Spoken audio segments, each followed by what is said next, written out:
तो क्लास शुरू होता है केमिकल प्रॉपर्टी ऑफ 17 ग्रुप। शुरू से आपने पढ़ा है। पहला होता है ऑक्सीडेशन स्टेट या ऑक्सीडेशन नंबर, एक ही बात। कॉमन ऑक्सीडेशन स्टेट इनके क्या होंगे? तो -1, जो जनरली सबके लिए लागू है। क्यों? एक इलेक्ट्रॉन गेन करता है। फ्लोरीन, क्लोरीन, ब्रोमीन, आयोडीन सारे के सारे 1 इलेक्ट्रॉन गेन करता है। तो common oxidation state -1 due to gain of 1 electron, एक इलेक्ट्रॉन गेन करने की वजह से। लेकिन एक्सेप्ट फ्लोरीन को छोड़कर, ये तो कॉमन ऑक्सीडेशन स्टेट है सबके लिए, क्योंकि सब एक इलेक्ट्रॉन गेन करता है तो -1। लेकिन फ्लोरीन को छोड़कर it can also shows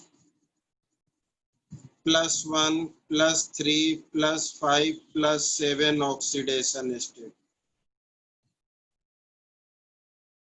fluorine को छोड़कर, तो due to highest electronegativity of fluorine, highest electronegativity of fluorine वो सिर्फ -1 शो करेगा। बाकी मेंबर ये भी शो कर सकते हैं। अगर उनके साथ कोई मोर इलेक्ट्रोनेगेटिव एलिमेंट जुड़ जाए तो बाकी के साथ मोर इलेक्ट्रोनेगेटिव कौन हो सकता है? तो जैसे ऑक्सीजन, फ्लोरीन को छोड़कर ऑक्सीजन सबसे ज्यादा इलेक्ट्रोनेगेटिव है। तो फ्लोरीन हाईएस्ट इलेक्ट्रोनेगेटिविटी की वजह से -1, बाकी सारे -1 के साथ और भी ऑक्सीडेशन स्टेट शो कर सकते हैं। इसके पीछे कारण क्या है? तो due to presence of d orbital which expand their covalency या octet।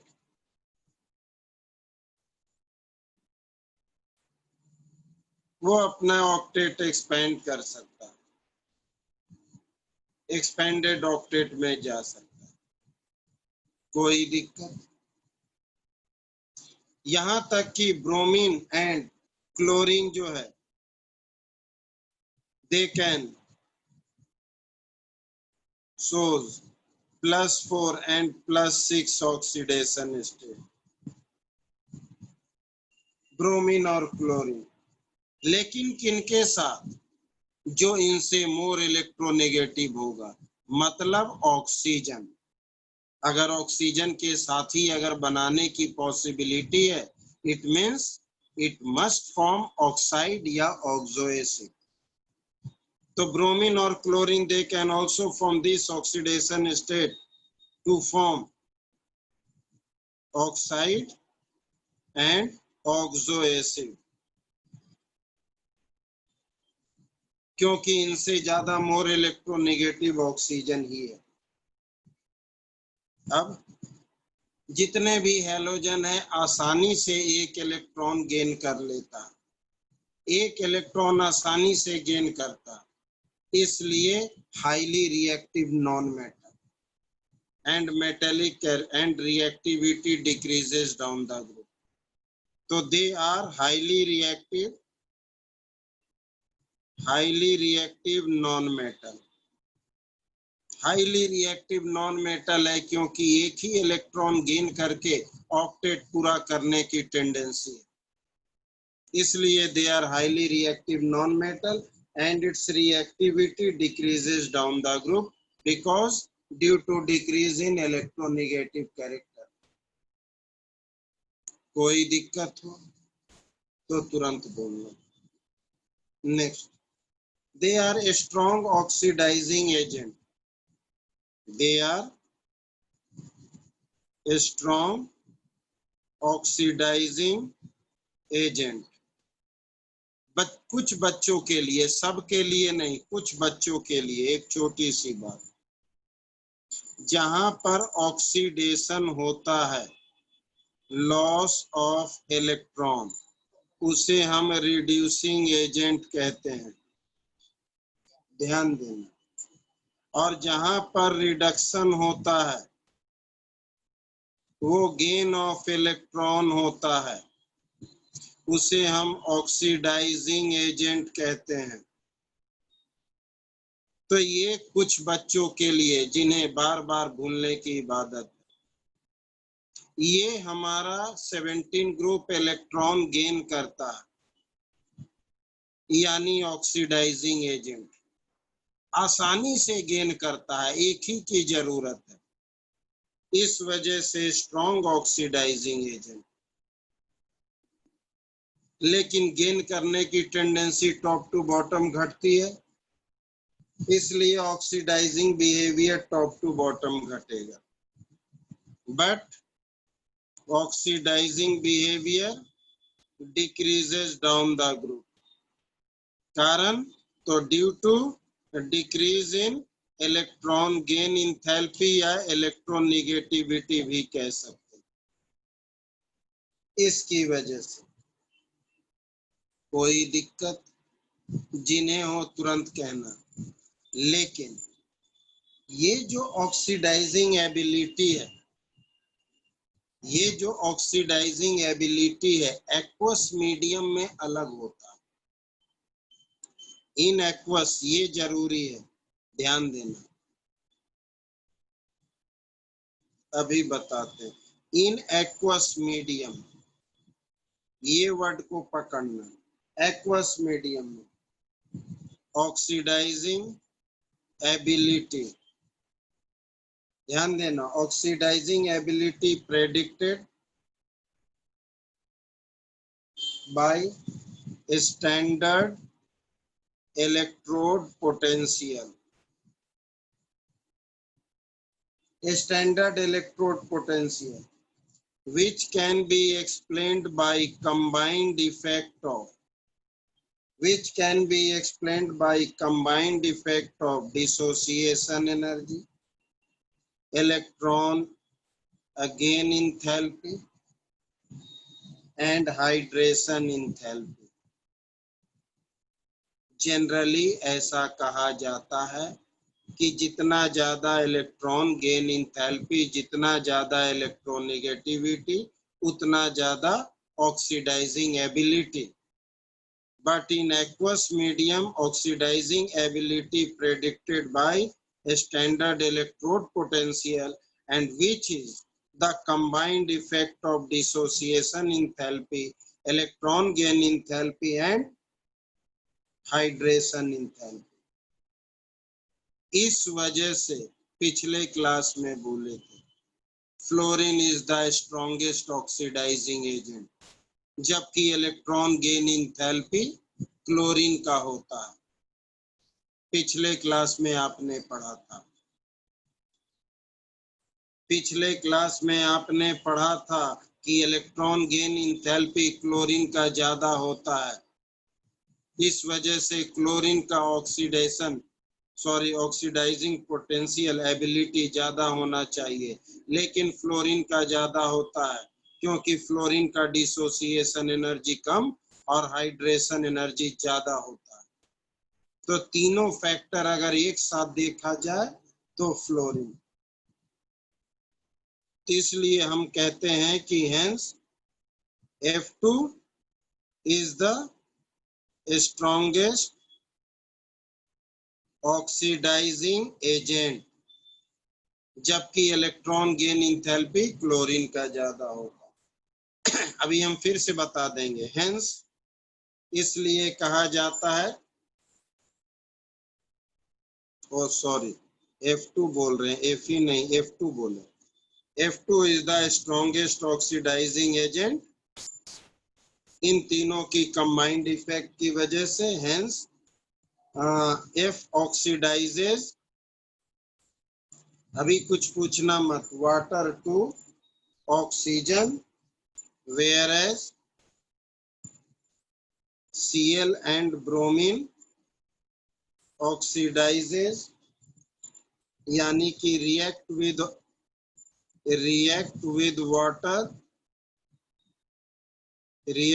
water to give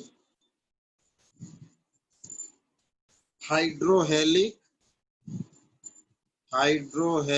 and hypohalous acid। तो सीधी सी बात ध्यान देना, अगर F2 है तो वाटर के साथ में ऑक्सीजन रिमूव करता है H प्लस F माइनस और प्लस O2, यानी HF बना। ये HF है, लेकिन HF को एक्वस मीडियम में H प्लस F माइनस में लिखते हैं। और यहाँ पर अगर क्लोरीन या ब्रोमीन हुआ और उसे वाटर से रिएक्ट करेंगे तो HX प्लस HOX हाइपोहेलस या हाइपोहेलिक देगा। तसल्ली से एक बार देखो हमने क्या लिखवाया, तसल्ली से एक बार देखो हमने क्या लिखवाया। पहले देखो, फिर हम आपसे सवाल जवाब करेंगे। पहले देखो तसल्ली से, फिर बोलेंगे, अभी नहीं।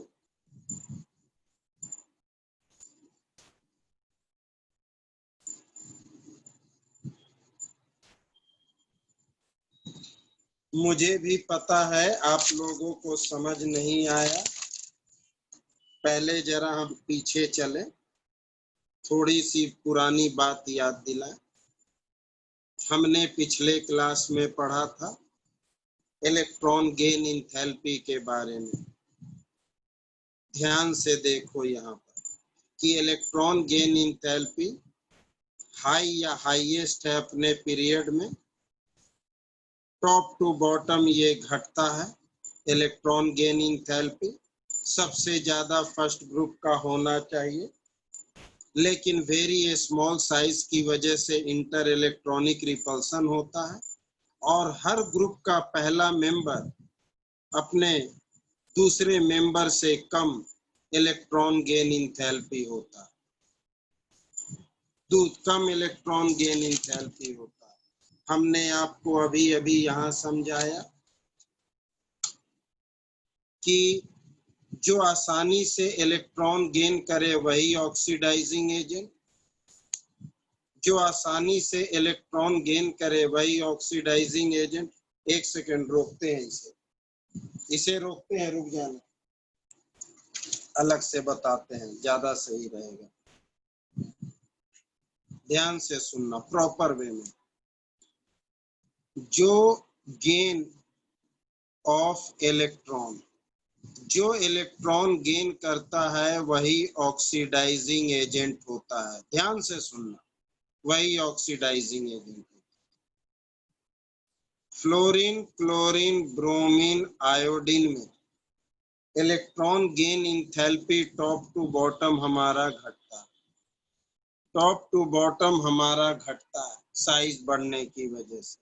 तो सबसे ज्यादा इसका होना चाहिए, लेकिन इंटर इलेक्ट्रॉनिक रिपल्सन की वजह से फ्लोरीन का क्लोरीन से कम होता है, यानी इनमें सबसे ज्यादा क्लोरीन है और फ्लोरीन का क्लोरीन से कम है। इसका मतलब क्लोरीन 17 ग्रुप के अंदर में क्लोरीन जो है हाईएस्ट इलेक्ट्रॉन गेन इंथैल्पी, यानी कि मोर या most negative electron gain enthalpy.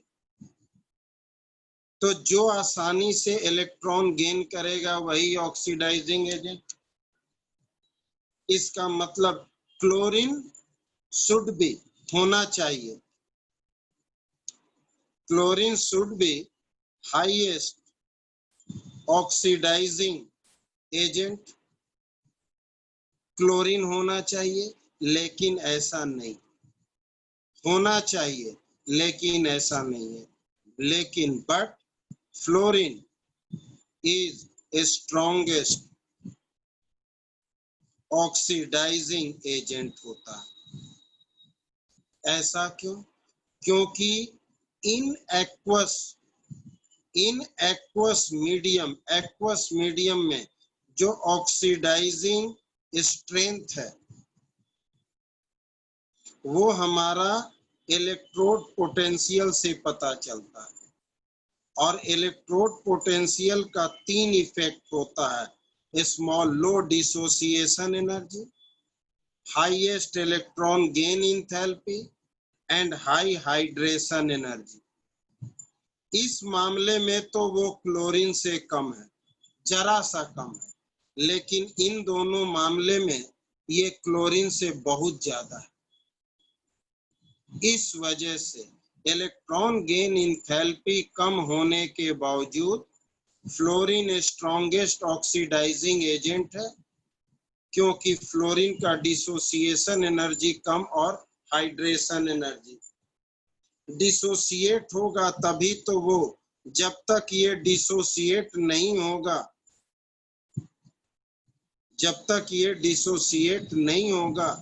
तब तक ये वर्क कैसे करेगा? फ्लोरीन तो F2 के फॉर्म में रहता है, तभी तो वो ऑक्सीडाइजिंग या रिड्यूसिंग बिहेवियर शो करेगा। इस वक्त तो ये स्टेबल है। बिल्कुल हम लेकिन F तो हम F2 के फॉर्म में लाते हैं।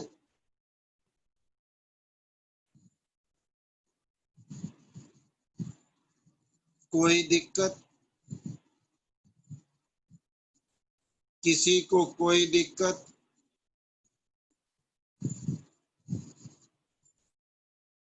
बिल्कुल नहीं, डिसोसिएशन एनर्जी तो लो होगी, ए वेरी स्मॉल साइज की वजह से। F के बारे में बात करते हैं लेकिन F2 के रेस्पेक्ट में बोलते हैं।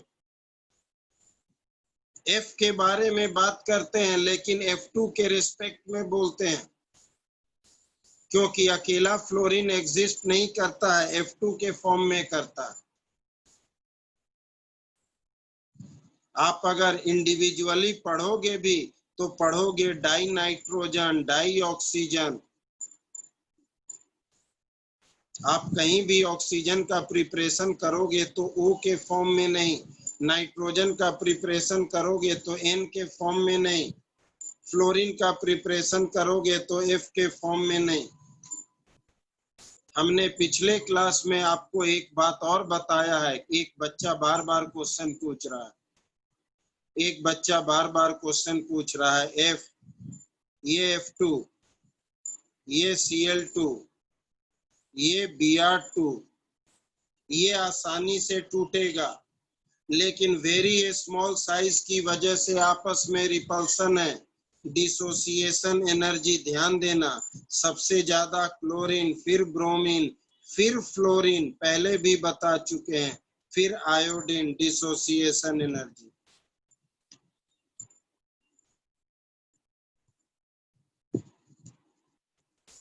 हाईली रिएक्टिव है, एक इलेक्ट्रॉन की जरूरत है, हाईली रिएक्टिव है, हाईएस्ट इलेक्ट्रॉन गेन एंथैल्पी है।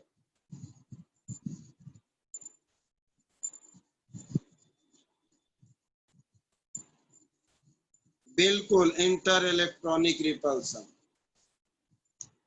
हाईली रिएक्टिव नॉन मेटल है।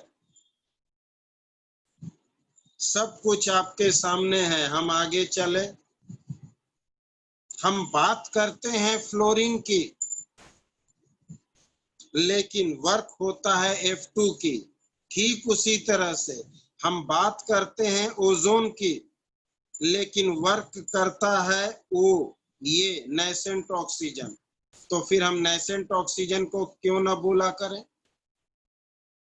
ऑक्सीडाइजिंग एजेंट तो नेसेंट ऑक्सीजन है, फिर हम ये क्यों कहते हैं कि O3 नेसेंट ये ऑक्सीडाइजिंग एजेंट है? O3 थोड़े ही वर्क करता है, वर्क तो ये करता है। लेकिन ये कहां से आया? इनसे आया। उसी तरह से हम सारा कैरेक्टर फ्लोरीन की बात करेंगे केमिकल प्रॉपर्टी में, पर्टिकुलर केमिकल प्रॉपर्टी में, लेकिन वो F कहां से आएगा? F2 से आएगा। किसी को कोई दिक्कत? किन्हीं को कोई दिक्कत है तुरंत कह दो, सब कुछ हमने बताया। आगे चले। जिन्हें प्रॉब्लम है बार बार कहते हैं, जिन्हें प्रॉब्लम है साफ शब्दों में कह देना, सर मुझे समझ नहीं आया, एक वर्ड में। अगर समझना है तो डायरेक्ट बोलना, सर मुझे समझ नहीं आया। नहीं, जिसे नहीं आया वो बोलेंगे। नेटवर्क इशू, ध्यान से सुनो, हमने बिल्कुल जीरो लेवल से बताया, जीरो लेवल से, इसलिए सब कुछ यहाँ लिखा है। जो इलेक्ट्रॉन गेन करता है वो ऑक्सीडाइजिंग एजेंट, इलेक्ट्रॉन 17 ग्रुप आसानी से करता है। जितना छोटा साइज उतना आसानी से इलेक्ट्रॉन गेन करेगा, तो इलेक्ट्रॉन गेन इंथैल्पी डिक्रीज होता है। लेकिन फ्लोरीन का very small size inter electronic repulsion की वजह से इलेक्ट्रॉन गेन इंथैल्पी क्लोरीन से कम है, इसलिए highest electron gain enthalpy chlorine. तो 17 ग्रुप में chlorine highest electron gain enthalpy, तो chlorine should be strongest oxidising agent, क्योंकि ऑक्सीडाइजिंग एजेंट वही होता है जो गेन। लेकिन फ्लोरीन स्ट्रॉन्गेस्ट ऑक्सीडाइजिंग एजेंट होता है। ऐसा क्यों? क्योंकि एक्वस मीडियम में ऑक्सीडाइजिंग स्ट्रेंथ इलेक्ट्रोड पोटेंशियल से बताते हैं, और इलेक्ट्रोड पोटेंशियल तीनों का कंबाइंड इफेक्ट, और तीनों के कंबाइंड इफेक्ट में फ्लोरीन का बिहेवियर सबसे ज्यादा हो जाता है, इसलिए fluorine is the strongest oxidising agent. कोई दिक्कत? अब ध्यान देना, अब हम आते हैं एनोमेलस बिहेवियर में।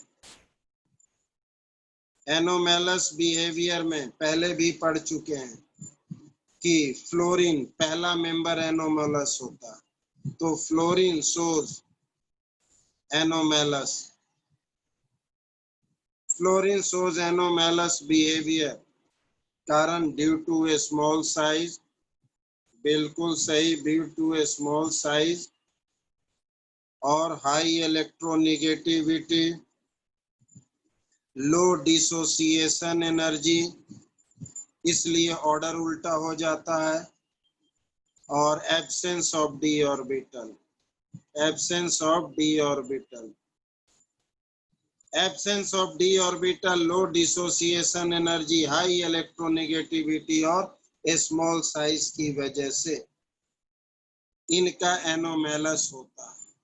तो एनोमेलस का सबसे पहला बिहेवियर मोस्ट इंपॉर्टेंट, फ्लोरीन जो है हाइड्रोजन बॉन्ड बनाता है, बाकी नहीं।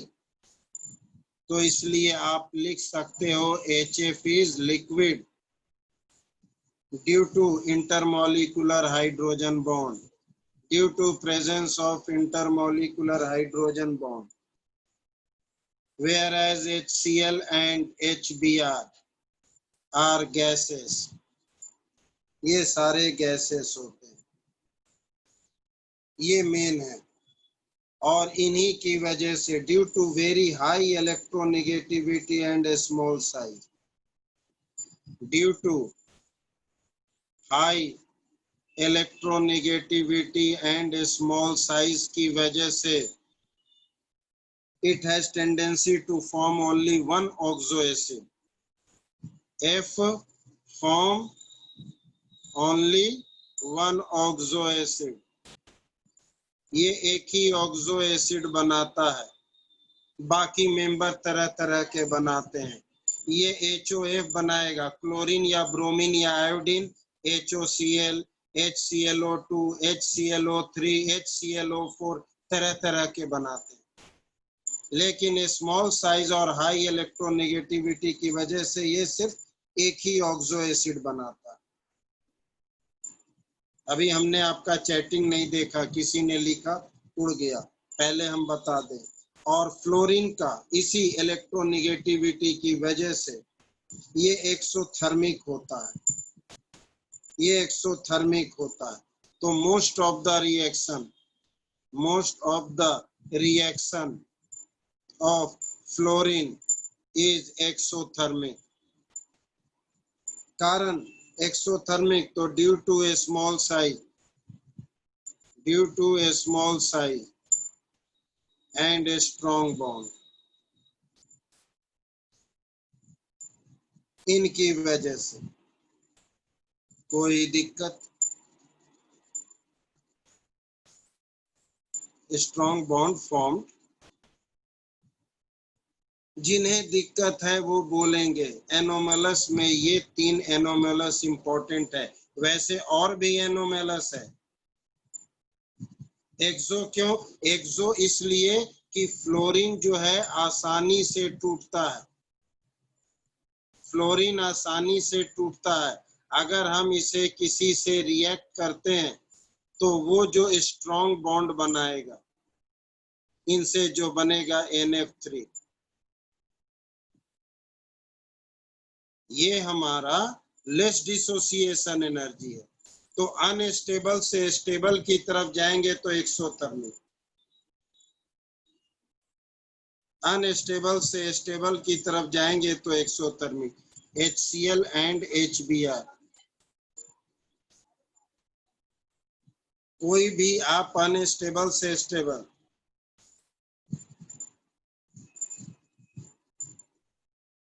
फ्लोरीन के अंदर small size, high electronegativity, absence of d orbital की वजह से बहुत तरह का एक्सेप्शनल केस है। 2-3 तो पहले पढ़ चुके, वो क्या कि F2 का डिसोसिएशन।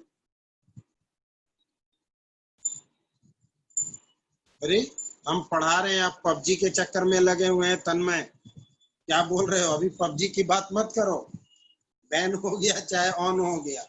अभी पहले यहाँ ध्यान दीजिए, क्योंकि पी ब्लॉक, अच्छी बात है पबजी बैन हो गया तो अच्छी बात है, ध्यान दीजिए। हम यहाँ कहने जा रहे हैं, हमारी बात सुनिए,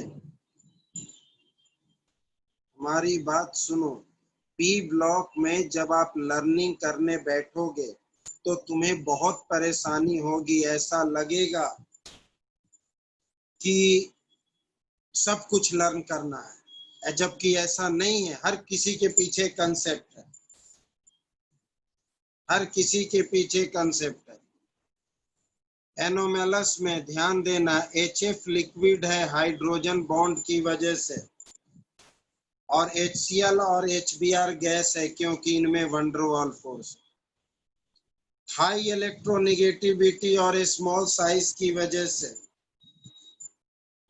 HOF एक ही तरह का ऑक्सो एसिड बनाता है, बाकी मेंबर तरह तरह के बनाते हैं। इसी स्मॉल साइज की वजह से इनका डिसोसिएशन एनर्जी कम है, इसलिए जब भी ये किसी रिएक्ट होकर कंपाउंड बनाएगा वो एक्सोथर्मिक होगा, यानी प्रोडक्ट का बॉन्ड स्ट्रॉन्ग होगा रिएक्टेंट के कंपैरिजन में। खुद के कंपैरिजन में प्रोडक्ट का बॉन्ड स्ट्रॉन्ग होगा, इट मींस प्रोसेस एक्सोथर्मिक होगा। Next, reaction with hydrogen. Reaction with hydrogen, एक line, same as 15 group and 16 group, एक लाइन में, ध्यान देना। Next, reaction with oxygen. Oxygen के साथ रिएक्ट करके ऑक्सो एसिड बनाएगा, जिसमें ज्यादातर ऑक्सो एसिड अनस्टेबल होंगे। It react with oxygen to form number of oxo acid. Most of them are unstable. सारे के सारे अनस्टेबल। अब ध्यान देना, फ्लोरीन हाईएस्ट इलेक्ट्रोनेगेटिव है, ये 2 ही तरह का ऑक्सो एसिड बनाएगा, fluorine form two type of oxo acid. Fluorine form two type of oxo acid, OF2 and O2F2. OF2 and O2F2. OF2 को ऑक्सीजन फ्लोराइड बोलेंगे, फ्लोराइड, और ये oxygen difluoride.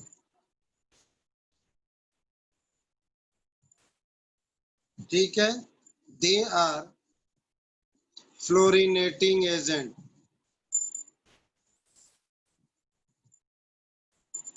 They are fluorinating agent. और OF2 जो है thermally stable है, thermally stable है।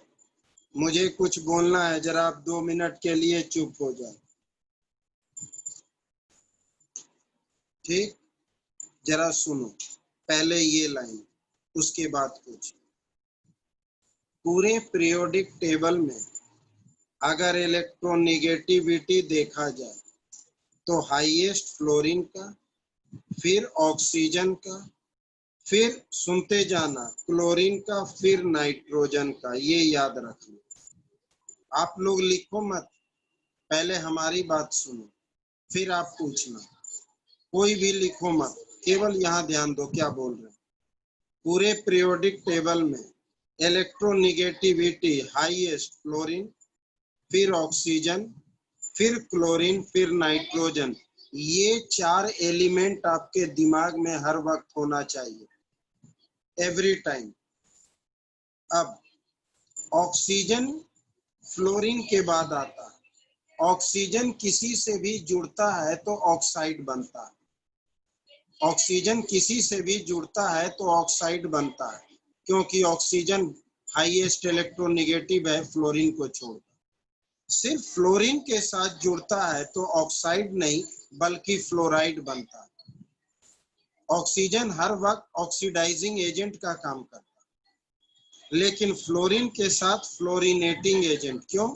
Oxygen से ज्यादा इलेक्ट्रोनेगेटिव फ्लोरीन है। हमेशा ऑक्साइड बनता है, लेकिन यहाँ फ्लोराइड बन रहा है।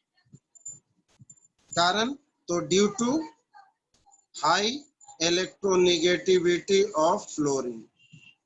फ्लोरीन के हाई इलेक्ट्रोनेगेटिविटी की वजह से।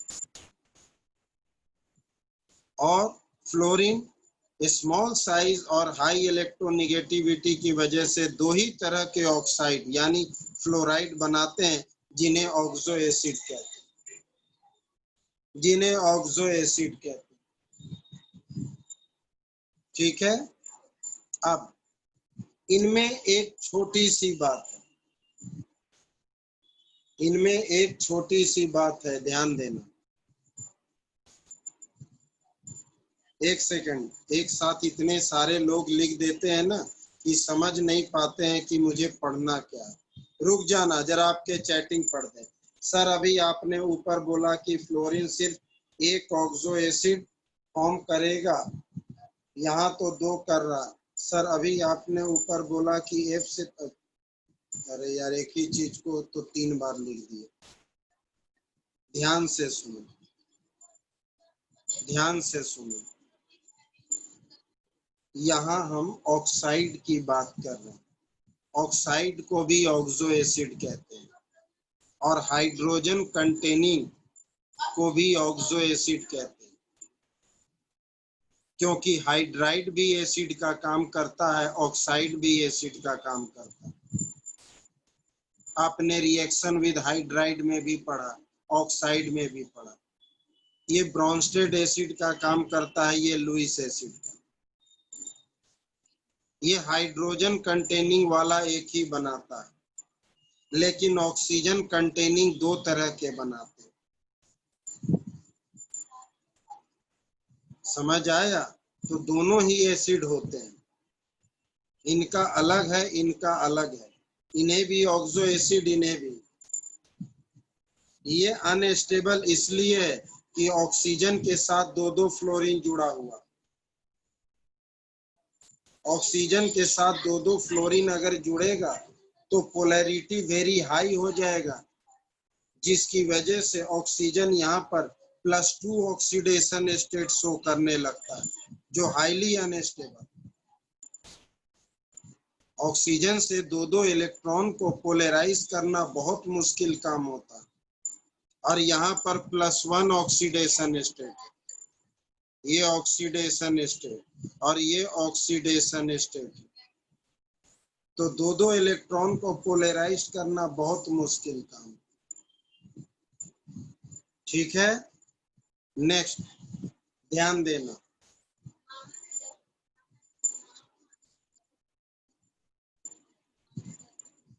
अभी किसने लिखा 14 सितंबर को पेपर है,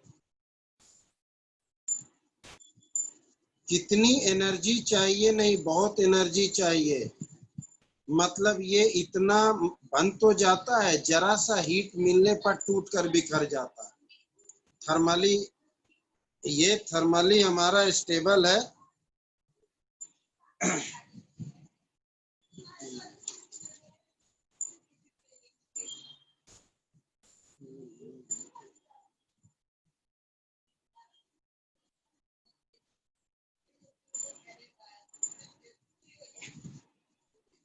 ये सिर्फ रूम टेम्परेचर पर ही स्टेबल हो सकता है। रूम टेम्परेचर मानकर चलो कि 25 डिग्री।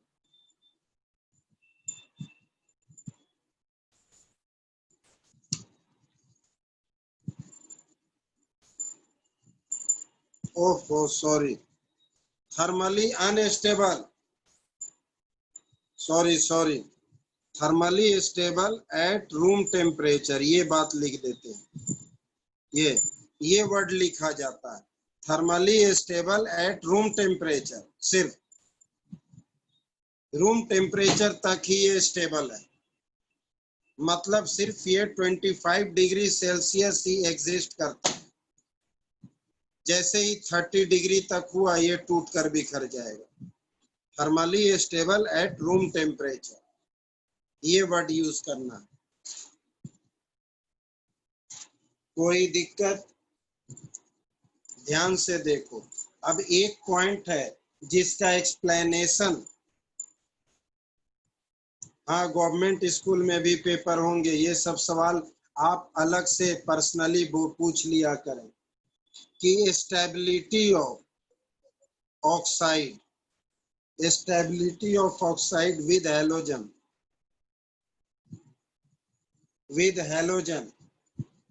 are in order। तो स्टेबल सबसे ज्यादा कौन होगा? आयोडीन, ब्रोमीन, क्लोरीन और लास्ट में फ्लोरीन। और ये पॉइंट एक्सप्लेन किया जाता है हीटिंग इफेक्ट, यानी कि thermodynamic and kinetic factor. It can be explained by thermodynamic and kinetic factor। Thermodynamic and kinetic factor से एक्सप्लेन करेंगे।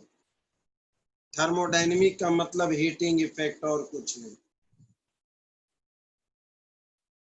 ठीक, next reaction with metal.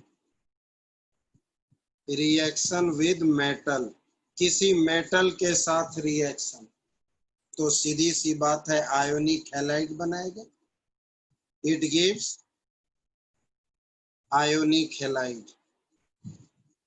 Ionic halide metal के साथ यानी NaCl, NaBr, KCl, KBr, Ki, तो order क्या हो जाएगा? MF, MCl, M is the metal, MBr, Mi। तो ये तुम्हारा आयोनिक कैरेक्टर का ऑर्डर है, ये आयोनिक कैरेक्टर का ऑर्डर है, इस फॉर्म में होंगे। मेटल के साथ रिएक्ट होकर halogen, metal non metal, highly ionic character, और आयोनिक कैरेक्टर ये है। कोई दिक्कत? क्योंकि हाईली नॉन मेटल ये है top to bottom non metal का कैरेक्टर घटता है, मेटल का कैरेक्टर बढ़ता है। अब with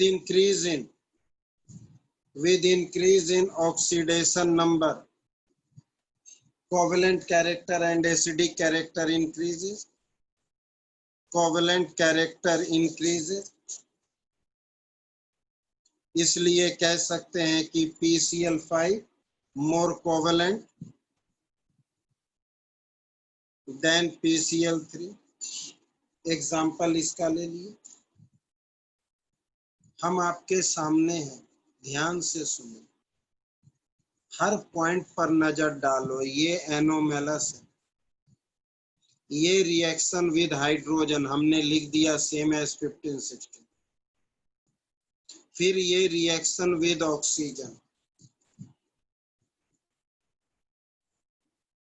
मोर कोवेलेंट, स्टेबिलिटी नहीं, with increase in oxidation number covalent character increases, तो PCl5 is more covalent.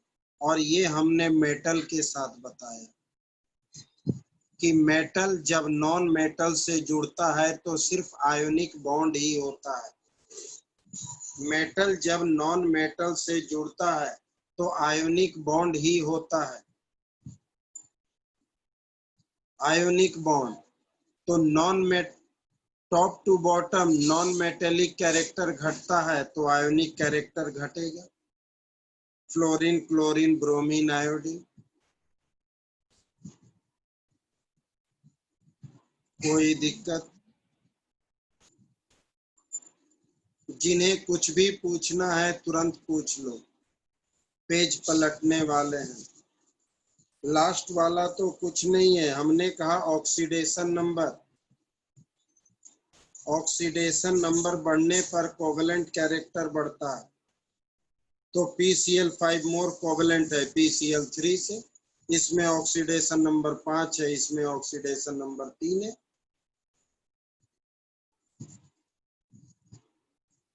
Second point मतलब ये या ये, कौन सा, ऊपर से या नीचे से? सेकंड,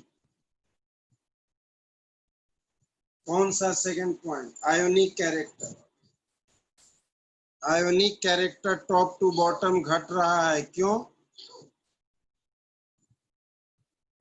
अरे ये तो हम पहले भी पढ़ चुके हैं, ऑक्सीडेशन नंबर का कोवेलेंट कैरेक्टर से ही तो मतलब है, अकॉर्डिंग टू फजान्स रूल। यहाँ 5+ है, यहाँ 3+ है, more the charge more will be covalent character, Fajans rule. क्यों भूल गए इतना जल्दी? और ये ionic character top to bottom non metallic character, electronegativity घटता है, इसलिए आयोनिक कैरेक्टर घटेगा। किसी ने पूछा, ये ध्यान देना कि due to high electronegativity and small size, fluorine form only one oxo acid, hydrogen containing oxo acid, बाकी मेंबर अलग अलग बनाते हैं। ये HOF बनाएगा, chlorine HClO, HClO2, HClO3, HClO4 सब बनाएगा। हम आगे चलें, सोच लो, हम आगे चलें। सारी बात बोल रहे हैं, हर लाइन पर क्वेश्चन होता है, एवरी लाइन हैज क्वेश्चन, हर लाइन पे आपको क्वेश्चन मिलेगा, याद रखना। अब some important compound, some important diversity of P block, ये क्या बोलते हो जी? अब इम्पोर्टेंट कंपाउंड में सबसे पहला है क्लोरीन। क्लोरीन डेकॉन प्रोसेस से बनता है, डेकॉन्स। अगला क्लास आखिरी है,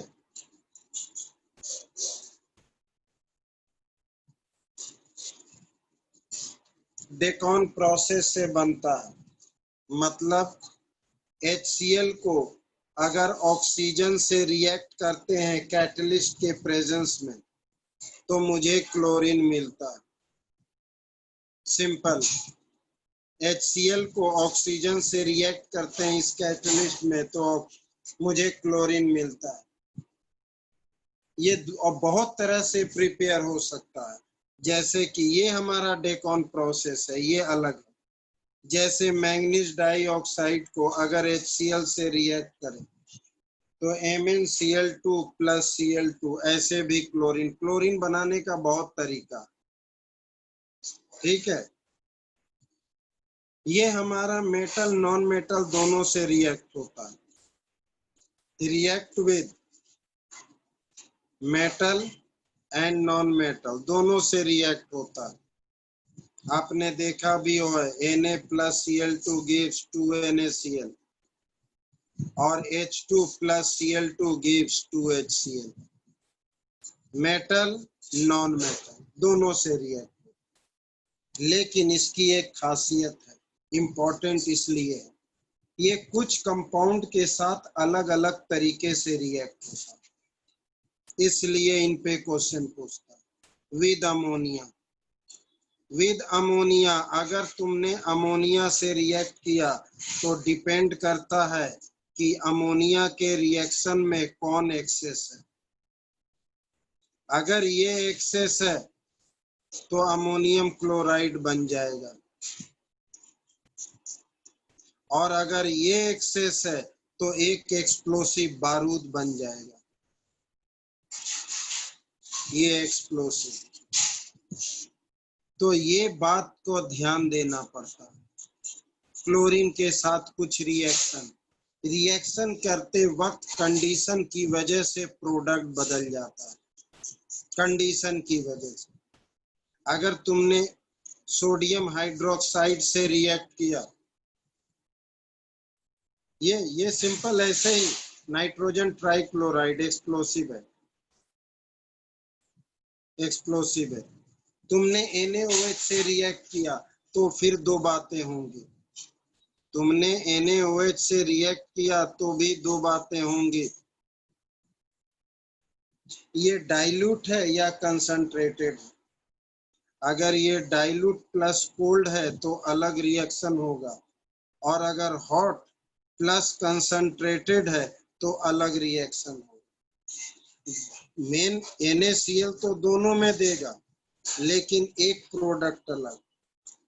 डाइल्यूट के केस में NaOCl देगा, सोडियम ऑक्सोक्लोराइड, और इसमें क्लोरेट देगा NaClO3, वाटर दोनों में देगा। डाइल्यूट प्लस हॉट नहीं होगा, डाइल्यूट का मतलब पानी, तो पानी मिलने के बाद हॉट कैसे हो जाएगा।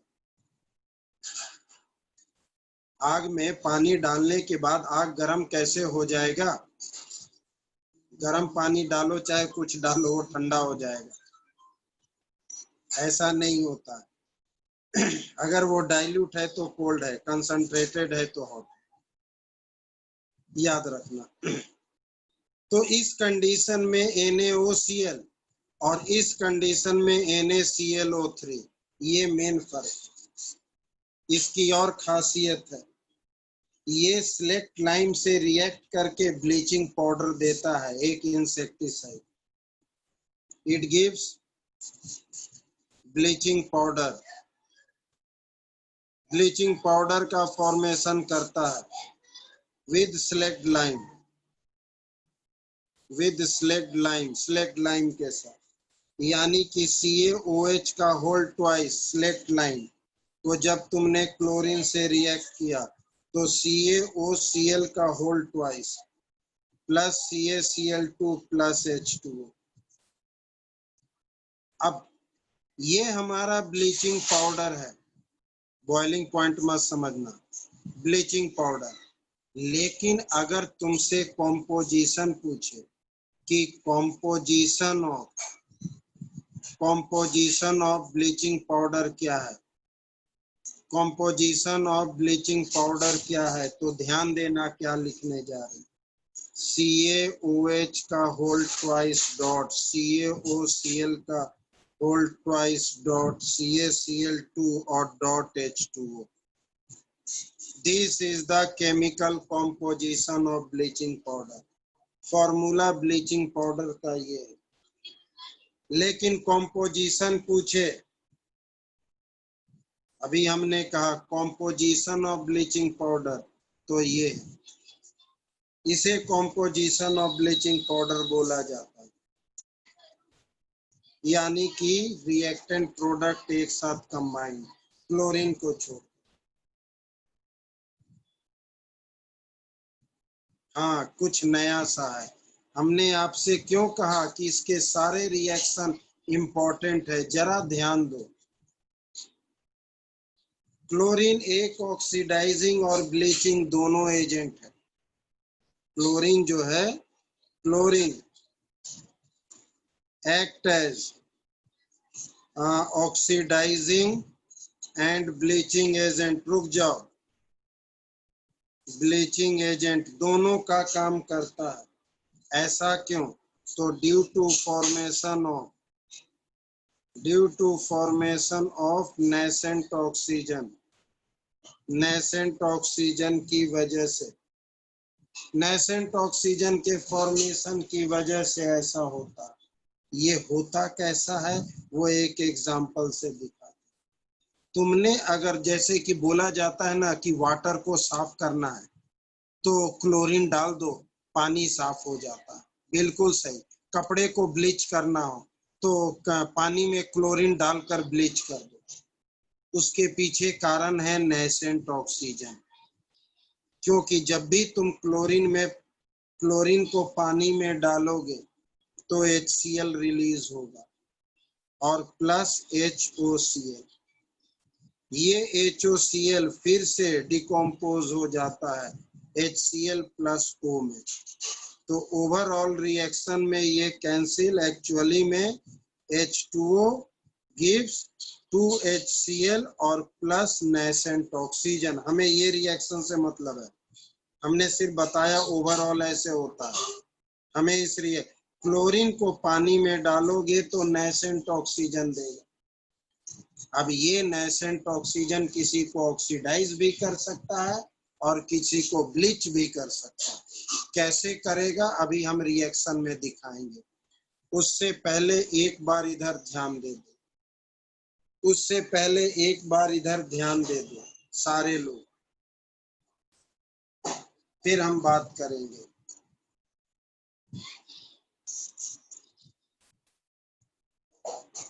किसी को कोई दिक्कत है बोल दो।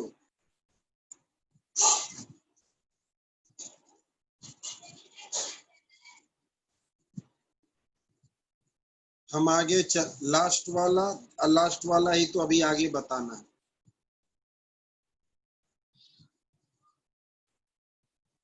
हमने कहा क्लोरीन को पानी में डालेंगे तो HCl और नेसेंट ऑक्सीजन, यही नेसेंट ऑक्सीजन किसी को ऑक्सीडाइज करता है। कैसे करता है वो अभी रिएक्शन बताते हैं, कैसे करता है वो अभी बताते हैं। रुक, यहाँ देखिए ध्यान से, अभी बहुत टाइम है, 15-20 मिनट ध्यान देना। तो तुमने नेसेंट ऑक्सीजन बनाया, अब वो नेसेंट ऑक्सीजन जो है किसी को भी ऑक्सीडाइज कर सकता है, इसलिए आप कह सकते हैं कि chlorine can oxidize, chlorine can oxidize ferrous to ferric, ferrous से फेरिक में जा सकते हैं, and sulphide to sulphate, sulphide से सल्फेट भी बना सकता है। एक रिएक्शन दिखाना पड़ेगा, जैसे FeSO4 को H2SO4 और प्लस क्लोरीन, तो ये क्लोरीन इन्हें ऑक्सीडाइज कर दिया, Fe2SO4 होल 3 और प्लस 2HCl। इस तरीके से ये कपड़े को भी ब्लीच कर देता है। तो ब्लीचिंग एक्शन अगर दिखाना हो, ब्लीचिंग एजेंट के रूप में दिखाना हो, तो क्लोरीन को तुमने पानी में डाला था तो नेसेंट ऑक्सीजन दिया था। ये नेसेंट ऑक्सीजन अब उस पानी में कोई कलर कपड़ा रख दो तो डिसकलर हो जाएगा। कलर्ड सब्सटेंस, कलर्ड सब्सटेंस अगर उसमें डालेंगे तो नेसेंट ऑक्सीजन उसको कलरलेस कर देगा। यानी अगर पानी में क्लोरीन डालकर कलर सब्सटेंस को डाला जाए तो उसे ब्लीच कर देता है। कपड़े में दाग धब्बे इन्हीं से हटाया जाता है,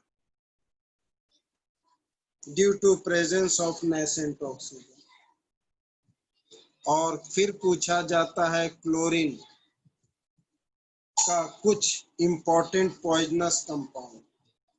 हाँ, वेनिस में होता है क्लोरीन। तो इंपॉर्टेंट हाईली रिएक्टिव होता है, इसीलिए तो दाग धब्बे में जाकर दाग को हटा देता है, लेकिन उसको एक प्रॉपर कॉम्पोजिशन में डाला जाता है। अगर ज्यादा डाल दिया जाएगा तो कपड़े का कलर भी डिसकलर कर देगा। तो इसीलिए एक प्रॉपर कॉम्पोजिशन में ये डिटर्जेंट में डाला जाता है। 1 स्कूप वेनिस, बहुत बढ़िया, दाग गायब। लेकिन ज्यादा डालने से कपड़े का भी कलर डिसकलर हो जाता है। क्लोरीन के कुछ इंपॉर्टेंट पॉइजनस गैस जैसे फॉस्जीन, COCl2, टीयर गैस, आंसू gas CCl3, NO2, mustard gas etcetera. Throat irritation. फिर हमारा इंपॉर्टेंट कंपाउंड है HCl, hydrogen chloride. Hydrogen chloride